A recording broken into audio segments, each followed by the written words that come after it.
dalam nama Yesus. Dalam nama Yesus.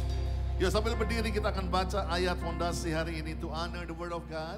Setiap kali kita membaca firman kita akan berdiri. Yuk baca Lukas 9 ayat 57 sampai yang ke-62.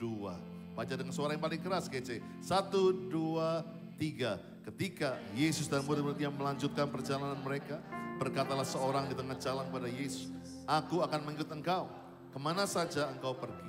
Yesus berkata kepadanya, "Serigala mempunyai liang, burung mempunyai sarang, anak manusia tidak mempunyai tempat untuk meletakkan kepalanya." Lalu ia berkata kepada seorang lain, "Ikutlah aku." Tapi orang itu berkata, "Izinkan aku pergi dulu, menguburkan bapakku." Yesus berkata kepadanya, "Biarlah orang mati menguburkan orang mati. Bagi engkau, pergilah, beritakan kerajaan Allah di mana-mana." Dan seorang lain berkata, "Aku akan mengikut engkau Tuhan, tapi izinkanlah aku pamitan dulu dengan keluargaku." Yesus berkata, setiap orang yang siap untuk membajak dan menoleh ke belakang tidak layak untuk kerajaan Allah. Saya berikan judul, tema renungan firman Tuhan hari ini adalah The Job Description. Bagaimana tugas seorang murid. Bapak terima kasih, berkati firman, berkati hamba-Mu, berkati kami semua yang mendengar dalam nama Yesus. Semua katakan amin. Silakan duduk saudaraku, dikasih Tuhan. Excited buat bulan Agustus. Oh, gereja ini sedang masuki 3 bulan discipleship. Semua bilang pemuridan. Ya, saya percaya pemuridan adalah di Cool, Maxukul, pastor gak pernah bosan. Saudara harus ada di community of love. Karena disitulah saudara dimuridkan. Pemuridan adalah ada gambar before, ada gambar after. Itu yang kami mau bandingkan. Karena cerita perubahan adalah khotbah yang paling dahsyat. Ya, bukan khotbah di panggung yang paling dahsyat, tapi cerita perubahanmu before, after, sebelum, sesudah engkau dimuridkan itu harus berbeda.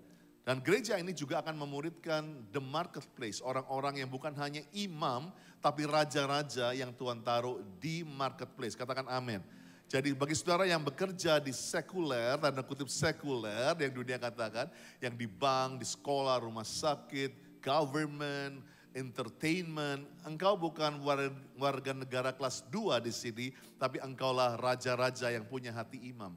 Ya, the king with the priest anointing. Saya percaya itulah yang kami rindukan muncul di gereja ini. Bukan orang-orang yang cuma jago nyanyi, jago khotbah, tapi orang-orang yang kerjanya, etos kerjanya luar biasa. Jadi the best CEO, the best CFO, jadi entertainers yang luar biasa tetapi memuliakan nama Yesus. Sebab itu kami punya community yang namanya Grow Connection, yaitu menghubungkan antara gereja dengan marketplace. Dan bulan Oktober nanti kami akan mengadakan sesuatu yang cukup besar yang disebut dengan Level Up Expo, yaitu di mana ada mentoring, ya kita akan mentor banyak saudara yang di sini ada banyak yang sudah dihubungi, para pengusaha, para orang yang bekerja di government yang akan juga mentor anak-anak muda yang juga jemaat untuk menjadi seorang yang sukses di marketplace. Juga ada seminar, beberapa pembicara yang dahsyat sudah confirm, berapa yang belum, tapi saudara akan juga seminar tanggal 6 dan 7 Oktober. Tapi jangan lupa kami juga bekerja sama, memang kami tidak profesional di sini, tapi kami bekerja sama dengan satu organisasi yang cukup baik untuk mengadakan Job Expo. Keuntungan apa sih, bedanya apa Job Expo ini dengan Job Expo yang lain? Bahwa sebagai anggota Cool, saudara bisa dapat kesempatan memasukkan CV duluan ya. Jadi waktu saudara di Cool nanti, saudara bisa masukkan CV duluan dan sebelum orang-orang, kita akan lepaskan ini ke banyak gereja, ke sekitar sini. Jadi bukan hanya orang Kristen saja yang akan melamar pekerjaan, sudah ada sekitar 30 yang daftar dan terus akan bertambah perusahaan-perusahaan yang akan mau membuka lapangan pekerjaan. Tapi saya percaya biarlah kita juga boleh menjadi gereja yang memuridkan saudara, menjadi orang-orang yang etos kerjanya baik, tidak terlambat, on time dan selalu kerjanya tidak hanya mepet deadline, dan kami akan mengajarkan juga saudara di tempat ini. So kita akan lihat Level Up Expo video 1 menit berikut ini. Silakan.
Saudara, hari ini kita memulai bulan ini, kalau bulan lalu kita belajar mengenai identitas, katakan identitas. Jadi semua sudah tahu, semua diberkati banget. Pak Jota Pantiasina mengajarkan buat kita hal yang dahsyat, ya, Ibu Cynthia. Dan semua kita belajar banyak hal mengenai identitas. Jadi paling nggak hari ini saudara sudah tidak ragu lagi bagaimana identitas. Nah sekarang kita akan belajar hari ini bagaimana tugas daripada seorang murid. What should I do dalam kita melakukan tugas. Cerita yang tadi kita baca di Lukas 9 ayat 57-62 adalah cerita mengenai Yesus sedang menginterview. Ya seperti Job Expo nanti ada interview. Karena banyak orang rebutan semua berkata, I want to follow you Jesus. Karena apalagi melihat bahwa waktu para orang-orang yang ikut Yesus semua mengalami hal yang dahsyat. Petrus mengalami breakthrough ekonomi. Ya, bagaimana orang-orang pintar seperti Lukas, dokter itu boleh ikut Yesus. Semua orang-orang di marketplace tiba-tiba want to follow Jesus. Nah, semua orang yang datang dalam KKR Yesus mau bilang, aku mau jadi murid, aku mau jadi murid. Tanpa mereka tahu tugas orang murid itu apa. Nah waktu saudara bekerja, saudara kan mau make sure job desk saya ini apa. Karena kita nggak mungkin, yang penting kerja. Tapi job desk itu penting. Sehingga kita bisa memenuhi kewajiban kita. Job description kita sebagai apa saja. Sebagai murid, sebagai orang tua, sebagai karyawan, sebagai profesional, sebagai owner. Semua kita punya job description. Dan hari ini ada 3 orang dengan 3 tugas. Sehingga Tuhan bilang ini loh job desk-nya kalau kamu mau menjadi murid-muridku. Yang pertama ada 3 saja saya akan berikan hari ini. Bahwa tugas seorang murid yang paling utama itu harus fokus. Semua bilang fokus. Ya karena, bless you. Karena kesalahan atau gangguan daripada para murid hari-hari ini adalah fokus. Waktu study from home, semuanya ada di rumah, ada di Zoom. Tapi untuk fokus susahnya minta ampun. Hari-hari ini kelemahan daripada generasi ini adalah fokus. A lot of distraction. Banyak hal gangguan untuk bisa kita nggak fokus. Dalam kehidupan rohani pun kita juga mengalami distraction atau gangguan sehingga kita nggak fokus. Bahkan banyak teman-teman kita yang bahkan kalah iman waktu pandemi. Karena mereka akhirnya fokus kepada sakit, kepada ketidakenaan. Tidak fokus selalu kepada Tuhan. Sebab itu hari ini yuk kita kembalikan fokus kita. Apa sih yang harus kita, 3 hal fokus yang harus kita lakukan sebagai seorang murid. Yang pertama, focus on your eternal home. Kita harus fokus bahwa kehidupan kekristenan, mau tidak mau, suka tidak suka, kita harus punya semangat mempersiapkan rumah kita yang kekal. Katakan amin. Memang sekarang pengajaran banyak bilang sorga itu cuma dongeng. Neraka itu nggak ada lah. Saudara, tanpa adanya sorga dan neraka, memang sampai hari ini belum ada yang masuk sorga. Loh gimana yang sudah meninggal? Mereka sedang dalam masa istirahat, perhentian. Karena penghakiman cuma 1 kali, katakan amin. Jadi semua belum ada tuh yang bisa, ya ada orang klaim pernah masuk sorga, yaitu memang mungkin dia peek sedikit, dia lihat, saya nggak tahu apakah dia melihat surga yang sebenarnya atau cuma pre-surga, saya tidak tahu. Tetapi menurut Alkitab, tidak seorang pun yang belum bisa masuk surga hari ini karena semua sedang dalam masa perhentian, menantian hari penghakiman itu. Kekristenan tanpa adanya rumah yang kekal, kita hanya menjadi kelompok orang baik. Kita hanya menjadi kelompok orang-orang yang bersosial. Kelompok orang-orang yang bisa memaafkan, kelompok orang-orang penyanyi, kelompok orang-orang yang bisa berdoa. Tetapi ada satu kelebihan kita lebih dari setiap social club, social media club yang ada di dunia ini. Kita semua menuju ke satu rumah yang kekal, bahkan jauh lebih kekal dari hidup kita. Seringkali kita hanya fokus kepada berapa? 70 tahun, 80 tahun, 90 tahun, 100 tahun. Mungkin hanya segini. Dibandingkan dengan begitu disebut kekekalan. Tidak ada batasnya. Kekekalan. Kita hanya sekali karena fokus hidup 100 tahun di dunia. Kita melupakan the life after death. Kehidupan di rumah yang kekal. Di mana kita akan bersama dengan Tuhan. Dan disinilah hari ini saya ingin mengingatkan saudara. Ini membuat kita seringkali setiap kali kita bangun, kita nggak takut berdoa, Tuhan datanglah Tuhan Yesus. Datanglah Tuhan Yesus. Banyak hari-hari anak muda tidak lagi mau berdoa untuk rapture. Saya tahu masih jomblo, saya tahu masih belum berhasil, belum jadi CEO. Ada Tuhan perpanjang lagi, perpanjang. Kita di tempat ini, saya selalu ajarkan. Bersiaplah seperti Tuhan mau datang hari ini juga, katakan amin. Harus siap sedia, tapi bekerjalah, berinvestasilah, berpacaranlah seperti Yesus mau datang 100 tahun. Jangan berhenti untuk beraktivitas. Tapi jangan pernah hidup, udahlah gak ada itu. Dan kamu hidup berpesta, pora, hidup seperti masih jauh, masih lama. We never know. Nah itulah seringkali iblis ingin kita gak fokus. Udahlah, yang penting fokus hidup lu di dunia. Yang penting lu sukses di dunia. Yang penting kamu berhasil di dunia. Yang penting kamu hebat waktu di dunia. Betul, Tuhan mau kita diberkati di dunia, katakan amin. Tapi jangan lupa Tuhan juga mau kita diberkati nanti masuk dalam rumah kekekalan di sorga. Berikan tepuk tangan bagi nama Tuhan. Nah, waktu ayat 57 dikatakan ketika Yesus dan muridnya melanjutkan perjalanan mereka, berkatalah seorang di tengah jalan kepada Yesus, aku mau ikut engkau Tuhan, kemana saja engkau pergi. Wow, ini memang satu orang yang dijamah Tuhan. Pokoknya bilang, udah gua tinggalin semua, gua tinggalin kantor, gua tinggalin semua. I just want to follow you. Tapi Yesus bilang, oke, kamu belum tahu job description-nya. Maka Tuhan berikan yang pertama di ayat yang ke-58. Yesus berkata kepadanya, serigala mempunyai liang, burung mempunyai sarang, tetapi anak manusia tidak mempunyai tempat untuk meletakkan kepalanya. Saya percaya inilah keadaan bahwa setiap makhluk di dunia ini, bahkan termasuk manusia, mereka selalu kepingin punya home, sweet home. Gak ada salahnya. Mulai hunting rumah, mulai cari lokasi yang baik, mulai nabung untuk rumah yang nyaman dan aman di dunia ini. Tidak salah. Tapi banyak orang mulai akhirnya apa? Kepala jadi ekor, kaki jadi kepala jadi kaki. Banting tulang, lupain keluarga, akhirnya lupakan Tuhan hanya untuk menciptakan kenyamanan rumah di bumi. Gak ada salahnya untuk kamu punya rumah yang baik.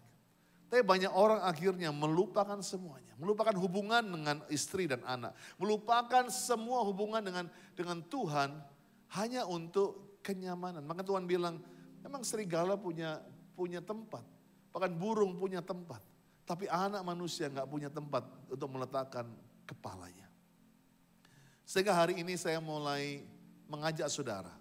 Yuk pikirkan, selain memikirkan bahwa engkau menyediakan rumah yang baik buat keluargamu, buat anak-anakmu, buat keturunanmu. Sudahkah engkau mempersiapkan rumah yang kekal buat mereka?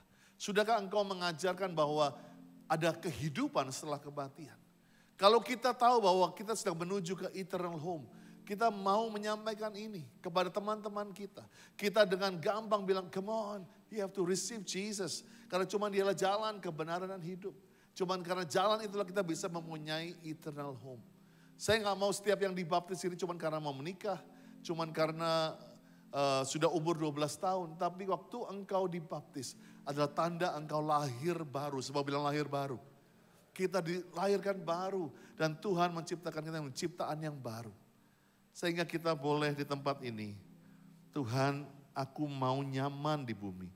Tapi aku tidak mau melupakan.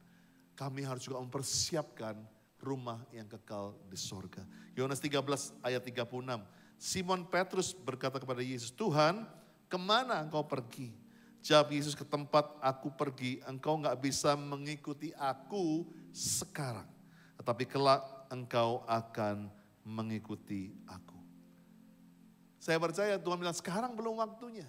Tapi satu waktu kita semua sebagai follower of Jesus, murid Yesus, kita akan mengikut Tuhan ke rumah kita yang kekal. Katakan amin. Jadi jangan get comfortable dulu di bumi. Well, good, punya tempat yang baik, pekerjaan yang baik. Tapi jangan cinta dunia melebihi tempat yang sudah Tuhan persiapkan. Setiap kali saya bangun, setiap hari Minggu. Well, sebagai pastor saya juga mengalami banyak masalah. Saya mengalami banyak, seringkali harus bagaimana mengatur pelayanan di 3 cabang yang ada, juga network churches yang ada di bawah kita. Tapi satu hal yang membuat saya semangat bahwa kita sedang ada dalam satu tempat yang menyiapkan orang-orang masuk kerajaan sorga. Disitulah kita begitu excited karena yang kita tabur bukan hanya mendatangkan uang dan semua yang mengenai me, myself, and I. Tetapi kita sedang berinvestasi untuk satu masa di kerajaan yang kekal. Setiap apa yang saudara tabur, setiap apa yang saudara doakan orang, saya percaya mahkota kebenaran, mahkota damai sejahtera, itu yang akan Tuhan berikan kepada kita. Berikan tepuk tangan buat Tuhan, haleluya. 2 Korintus 5 ayat 1-4. Ini penting, saya seringkali katakan ini di tempat-tempat penghiburan, tapi saya mau katakan di sini. Karena kami tahu jika kemah, tempat kediaman kita di bumi ini bisa dibongkar. Bisa digusur, bisa diambil, disita. Allah telah menyediakan suatu tempat kediaman di sorga bagi kita. Suatu tempat kediaman yang kekal tidak dibuat oleh tangan manusia. Selama kita dalam kemah ini, kita mengeluh. Kurang ini, kurang itu. Karena kita rindu mengenakan tempat kediaman sorgawi di atas tempat kediaman kita yang sekarang ini. Sebab dengan demikian kita berpakaian yang tidak kedapatan telanjang. Sebab selama masih dalam kemah ini, kita mengeluh oleh beratnya tekanan. Karena kita mau mengenakan pakaian yang baru itu, tanpa menanggalkan yang lama. Supaya yang fana itu ditelan oleh kehidupan. Saya percaya inilah yang Tuhan mau sebagai seorang murid. Fokus. Bahwa apa yang kita lakukan hari ini, yang membuat kita semangat untuk melawan setiap ketidakenaan dalam mengikut Tuhan. Mengalami harus sangkal diri, bayar harga. Ya, harus sekali-kali menjadikan ini Pak Jonathan mengajarkan, berani bilang kehendakmu jadi, bukan kehendakku. Seorang murid itu berani merelakan haknya. Yang membuat kita semangat seperti itu adalah karena kita tahu semuanya ini membuat kita akan fokus dan masuk ke dalam eternal home, rumah kita yang kekal. Itulah job desk yang pertama, fokus kepada tempat, rumah yang kekal. Kedua, kita harus fokus kepada Tuhan. Semua bilang Tuhan. Fokus on Jesus. Bahwa setiap hal ini, banyak hal di dunia ini yang sedang menggantikan Yesus. Bahkan ada yang pengajaran bilang Yesus bukan juru selamat. Yesus bukan Tuhan. Banyak hal yang membuat kita akhirnya banyak pengajaran yang bahkan mengajarkan bahwa kita ini Tuhan dalam kita. Kita bisa sama seperti Tuhan. Bahkan we are God. Kita ini Tuhan. Kita bisa menentukan diri kita sendiri. Itulah pengajaran-pengajaran yang seringkali buat kita gak fokus. Tapi satu hal Tuhan bilang hari ini. Fokus on Jesus. Kita harus fokus kepada Tuhan dalam segala apapun. Fokus kepada Tuhan. Boleh kamu punya semuanya, boleh punya kerja, tapi fokus on Jesus. Di Lukas 9 ayat 59. Lalu dia berkata kepada orang-orang lain, bahkan ini Yesus sendiri yang undang, kamu ikut aku. Wah, ini dahsyat. Dia belum minta tapi dia bilang, you follow me. Tapi orang itu berkata, izinkan aku pergi dahulu menguburkan Bapakku. Tapi Yesus berkata kepadanya, biarlah orang mati menguburkan orang mati. Tetapi engkau pergilah dan beritakanlah kerajaan Allah di mana-mana. Memang tipis sekali hari-hari ini kau sedang menyembah Tuhan, fokus on God, atau kamu fokus kepada the blessing of God, fokus kepada healing of God, fokus kepada anointing of God, itu tipis sekali. Saya mau mengajarkan kepada kita di sini menjadi God-centered church, adalah baik kita terima kesembuhan, katakan amin.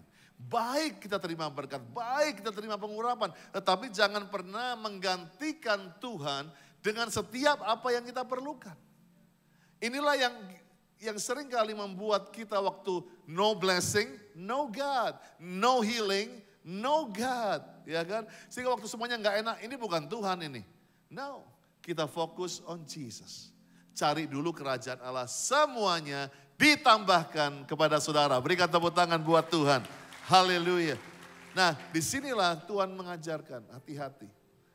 Waktu itu kayaknya ayat ini agak sengak banget Yesus ya. Dikatakan, Tuhan kalau aku mau izinkan aku menguburkan ayahku. Tuhan bilang kalau kamu masih ini, kamu nggak layak dikatakan kalau orang mati menguburkan orang mati, tapi engkau pergilah dan beritakan kerajaan Allah di mana-mana. Bukan berarti Yesus mengajarkan tidak sayang, tidak hormat pada orang tua. No.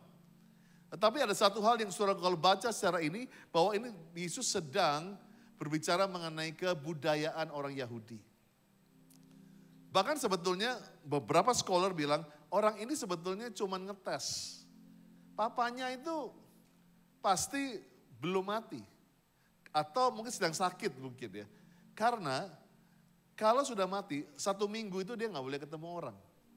Sampai dikuburkan. Ya, 1 minggu dia nggak boleh ketemu orang dua. Dia harus benar-benar menyabatkan dirinya untuk melayani dan terus berdoa untuk jenazah selama 1 minggu. Jadi kebudayaannya orang Israel seperti itu. Jadi dia sebetulnya cuma ngetes. Jadi Tuhan tidak mengajarkan mengenai hal untuk tidak hormat pada orang tua. Tetapi Tuhan berkata jangan gantikan Tuhan dengan kebudayaan, culture yang manusia ciptakan. Kebudayaan itu kita ciptakan. Kebiasaan itu kita ciptakan. Nah gereja juga punya banyak kebiasaan. Ya kan? Jangan gantikan Tuhan dengan kebiasaan itu. Ya, ada yang bilang, oh makin banyak nangis, makin banyak mujizat. Belum tentu, saudaraku ya. Kalau banyak nangis karena lihat drama Korea, enggak dikasih sama Tuhan. Tapi yang Tuhan lihat hati, ya. Banyak orang akhirnya menjadi performer, oke, aku pokoknya angkat tangan, aku nyanyi keras supaya sembuh. Bukan itu yang Tuhan lihat. Jangan gantikan culture, kebiasaan dengan Tuhan. Sehingga hal ini kita mau fokus on God sungguh-sungguh. Karena semua kebudayaan itu diciptakan oleh manusia. Bukan kita gak respect sama kebudayaan. Tetapi jangan kita menjadi kebudayaan alasan untuk menggantikan Tuhan. Tentunya dalam masa duka kemarin salah satu leaders kita, ibunya Ari Panjaitan, Pastor Grow College kita, ibunya dipanggil. Dan kemarin dia harus izin untuk MDPJ. Saya gak mungkin bilang, orang mati, mengurus orang mati, gak mungkin saudara. Saya bilang, Ari go and bless your family. Saya bilang, kita tidak berarti bilang, oh ini berarti gak boleh. Dia ada 7 harian kemarin untuk ini. Go, be a blessing. Tapi seringkali kita menjadikan kebudayaan lebih daripada Tuhan. Menjadikan hal yang kita buat, bahkan apa yang kita sembah. Pikirkan itu, what you are worship. Karena Tuhan bilang penyembahan berhala adalah apa saja atau siapa saja yang bukan Tuhan, kamu sedang menyembah berhala. Mungkin bukan kebudayaan yang kamu fokus, tetapi kekayaan, karir. Yang kamu fokus adalah yang penting gua kaya, yang penting gua hebat. Boleh semua itu, tapi jadikan itu fokus. Kamu jadi kaya supaya kamu bisa mengikut Yesus lebih lagi. Kamu bisa sembuh supaya kamu bisa bersaksi dan nama Yesus dipermuliakan. Saya mau tempat ini. Sebagai seorang murid, don't lose the focus. Jangan fokus hanya mengenai rumah di sini, berkat di sini, tapi rumah yang kekal. Yang kedua adalah don't fokus dengan idols, dengan penyembahan berhala yang lain. Jangan fokus kepada apapun yang bukan Tuhan. Tuhan bilang supaya engkau bisa fokus kepada Tuhan. Yang setuju katakan amin. Yang terakhir, yang ketiga adalah kita harus fokus on the road ahead. Biarlah kita fokus kepada jalan di depan kita. Karena Tuhan bilang di Lukas 9 ayat 61, ayat 62, dan seorang lain berkata, aku mau ikut Tuhan, izinkan aku pamitan dulu dengan keluargaku. Yesus berkata, setiap orang yang siap untuk membajak, tapi menoleh ke belakang, tidak layak untuk kerajaan Allah. Once again, Tuhan bukannya mau memisahkan kita dengan keluarga. Tapi di sini seringkali Tuhan ingatkan, seperti anak muda yang kaya itu. Waktu akhirnya matanya dia sempat melihat ke belakang betapa banyak hartanya. Maka dengan sedih dia meninggalkan Yesus dan cancel interview itu bilang, I cannot follow you. Sebetulnya ini yang Tuhan mau adalah kita tidak melihat ke belakang. Tidak melihat ke masa lalu. Masa lalu itu bisa pain, tapi bisa juga glory. Banyak kita seringkali melihat ke belakang, dulu aku seperti ini. I wish I could go back. I wish gue bisa seperti sehebat dulu. I wish ke orang. Karena Tuhan berkata di Lukas 9:92, aku akan mengikut engkau, izinkan aku dan keluargaku. Orang yang membajak menoleh ke belakang tidak layak. Saudara bisa bayangkan, membajak itu kan harus fokus ke depan. Kalau saudara noleh ke belakang terus, maka bajakan itu akan zigzag, akan tidak lurus. Dan semua tahu bahwa hasil panen pun tidak akan baik. Mungkin banyak hal di belakang saudara. Saya katakan tadi, mungkin painful history. Kebohongan iblis hari ini, kalau mau jadi murid, jangan fokus ke situ. Banyak orang mau masuk jadi murid, tapi dia selalu iblis ingatkan, lihat itu. Lihat itu, kamu pernah mengkhianati Tuhan. Lihat, kamu pernah dulu berselingkuh, kamu pernah membohongi keluargamu, kamu pernah korupsi, kamu pernah apa. Kalau engkau sudah minta ampun dan engkau sudah berdamai dengan Tuhan. Saya percaya walaupun dosa merah seperti kirmisi, Tuhan membuat putih seperti salju. Come on, berikan tepuk tangan bagi nama Tuhan. Ya, pakai berdiri sama-sama dengan saya. Orang Israel sempat marah kepada Musa. Maka mereka berkata, seandainya kami bisa mati di Mesir. Seandainya kami bisa kembali ke sana. Itu cukup bagi kami. Biarlah kami gak usah dapat tanah perjanjian. Kami mau kembali ke sana. Memang masuk ke tanah perjanjian itu perlu fokus sungguh-sungguh. Saya percaya inilah yang kita semua sedang menuju ke tanah perjanjian. Ke satu tempat yang Tuhan janjikan. Tempat yang bebas karat, bebas rayap, bebas daripada duka cita, bebas daripada stres. Kita sedang menuju ke tempat itu. Tapi bukan berarti menuju ke tempat itu menjadi gampang. Perlu fokus. Maka Tuhan buat tiang awan, tiang api.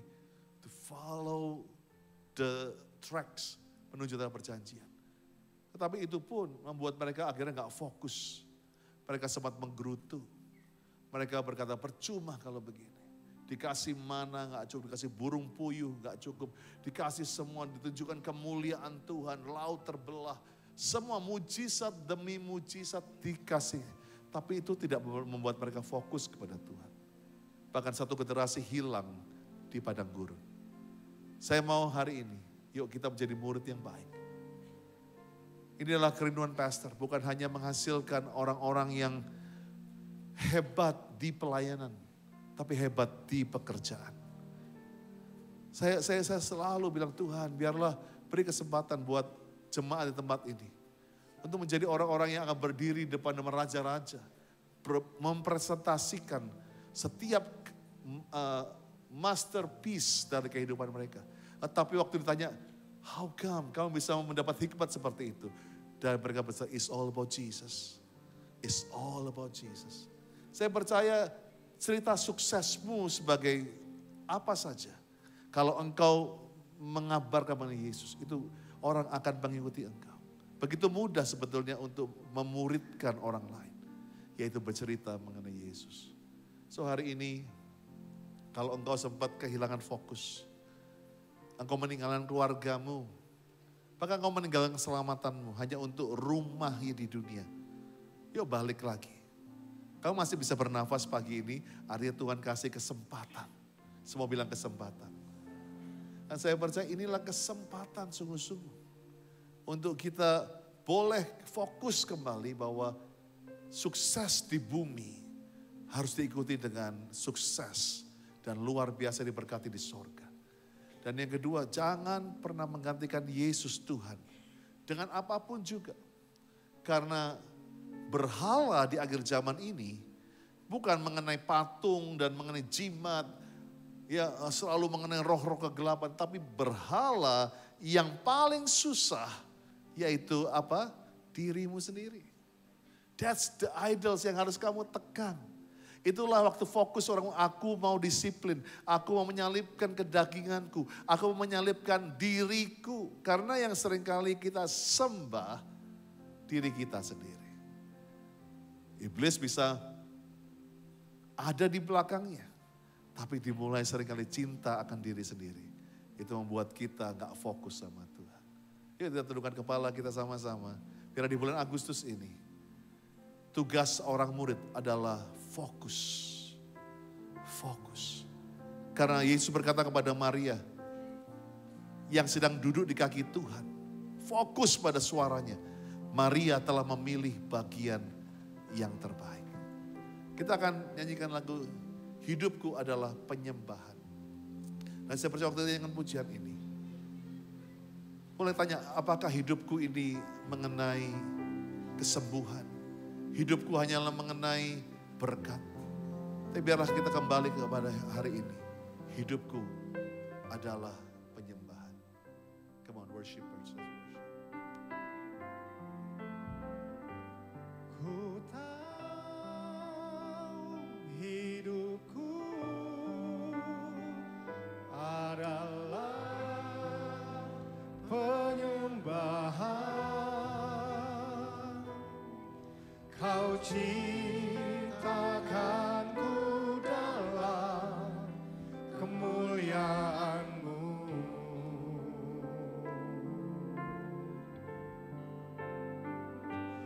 Ku tahu hidupku berharga di mata-Mu. Segenap hidupku persembahkan. Sekali lagi angkat tangan, angkat suaramu. Ku tahu Tuhan. Ku tahu Ayo fokus kembali hidupku pada kerajaan kekekalan itu. adalah Kami merindukan kedatangan-Mu ya Tuhan. Kau ciptakanku dalam kemuliaan-Mu. Dirabashida Baba. Ku tahu hidupku Fokus pada Yesus berharga di mata Tuhan, di mata-Mu. segenap hidupku persembahkan. Untuk mata saudara periksa hatimu. Oh di sini ada yang selalu berfokus pada masa lalu. Bisa saja itu pain, sedih, sakit di masa lalu, atau itu glory di masa lalu. Engkau terkena istilah power syndrome. Engkau menjadi orang-orang yang gak bisa menerima nasibmu hari ini. Tapi saya mau hari ini, kesuksesan, kejatuhan masa lalu adalah pelajaran yang paling baik buat kita. Fokus ke depan. Yang apa Tuhan mau kerjakan di depanmu, itu luar biasa. Tapi itu hari ini, kami memutuskan untuk melihat ke depan. Tidak melihat apa yang terjadi di zaman purbakala, di zaman yang lalu. Kalau ada hal-hal yang begitu menyedihkan, ada hal-hal yang membuat kami trauma, kami cabut di dalam nama Yesus. Sembuhkan, sembuhkan setiap umat-Mu. Kami bisa fokus benar-benar, fokus menjadi orang yang lebih baik, lebih intim, lebih menyenangkan Tuhan di masa depan kami. Terima kasih kalau Tuhan izinkan kami gagal di masa lalu. Tuhan izinkan kami keseleo di masa lalu. Karena kami tahu supaya kami lebih punya hati yang bijaksana, punya hikmat untuk berjalan ke depan. Kami juga mengucap syukur untuk hari-hari berkat kami. Kalau berkat itu sempat hilang, berkat itu sempat diambil. Kami tahu hidup kami bukan berkat, tapi hidup kami mencari pemberkat itu. Hidup kami adalah penyembahan, bukan persembahan dari orang, tapi penyembahan kepadamu. Terima kasih ya Tuhan. Baik itu pain or glory, semua itu kesimpulannya adalah Tuhan itu baik. Berikan tepuk tangan buat Tuhan. Haleluya.